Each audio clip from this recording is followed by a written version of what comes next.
In the previous video, we have explained the definition of the rate and what is the instantaneous rate. In this video, we're going to continue with that topic, but talk about what happens with the stoichiometry of a reaction. Again, what we have learned is that when we have a reaction A to give B, okay, the way to calculate the rate is simply to do the following. The rate is just the change in the concentration of A as a function of time.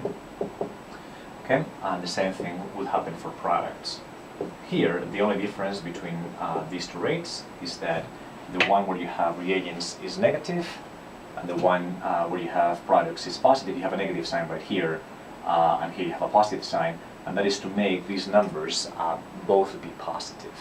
Okay, so again, the rate is always going to be positive, and the units are going to be concentration per unit time, typically molar per second, but would not restrict it to those units. Okay, this works well when the stoichiometry of the reaction is 1:1.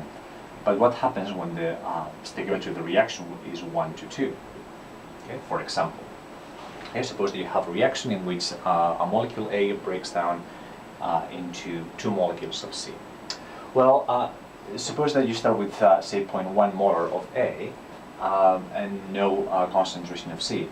After that 1.1 molar of A has disappeared, if the reaction goes to completion, then you wouldn't have 0.1 molar of C, because the stoichiometry is 2:1, then you would have 0.2 molar of C. Okay, that means that C is actually appearing twice as fast as A is disappearing. Okay, so the definition of the rate then, in this case, would not be what we actually have written up there. Okay, the change in the concentration of reagents over time with a negative sign to make it positive. This would not be equal to the change in the concentration of C per unit time. Again, and we know this because C is appearing twice as fast as A is disappearing. Okay, so to make them actually be a unique rate, okay, what we actually do is divide this rate for the product C over the stoichiometry coefficient. In that case, then you're going to have that these two rates will be exactly identical. This is what we call the generalized or unique rate, and it takes into consideration the stoichiometry of the reaction. Okay, so we can rewrite this process for very generic reactions so that you can see how it works. Okay, let's assume that we have the reaction A plus B to generate C plus D. Okay, where you have stoichiometric coefficients that are generic, A, B, C, and D, lowercase. Well, the way that you can define the rate for this process is taking any of the species, either reagents or products, but you have to make sure that they are divided by the appropriate stoichiometric coefficients. Okay, so for reagents, you have to write a negative sign to make the rate positive, so that will be 1/A, change in the concentration of A per unit time. And this should be identical to minus 1/B, change in the concentration of B per unit time, and this will be identical to 1/C, change in the concentration of C per unit time, and that will be identical to 1/D, change in the concentration of D per unit time. Okay. So again, it doesn't matter which species you use. It might be the case that you're trying to measure the disappearance of A as a function of time in this reaction. Again, we can plot this A versus time, and this may have a shape like this.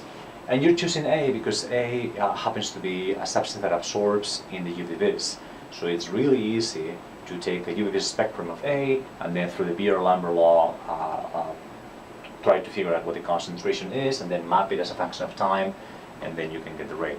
Well, again, it doesn't matter which species you get. If you choose A, then you can calculate a generalized or unique rate that then you can relate to the rate of disappearance of B or the rate of appearance of C or D using these equivalences that use the stoichiometric coefficients as you see right here. Okay, so in this video we have learned how to go a little bit beyond the instantaneous rate and then think about what happens when the stoichiometry is not 1 for all of the stoichiometric coefficients are not 1 for all of the species, but sometimes it might happen that some of them appear faster or slower than the other ones, and how do we deal with that using this generalized or unique rate. In reality, the way that the problems are going to be asked when you calculate the rate of a reaction would be, well, what would be the rate of product formation, for example? We're not asking about the rate of C, but what would be the rate of product formation? In that case, you actually won't have to think about the stoichiometric coefficients. You're just interested in, again, the rate that generates all of this. Okay, not only C, but 2C. And this will be very obvious when you work through the problems. But in any case, this relationship that we actually have right here is useful if you want to relate the rate of a species, so for example A, the rate of disappearance of a species, with the rate of the appearance of a product, for example, and you can only measure A, but again, you could find out what the rate of appearance of C would be just using the stoichiometric coefficients as we have right here. And you will have a couple of problems in the homework to actually get this straightened out. Okay.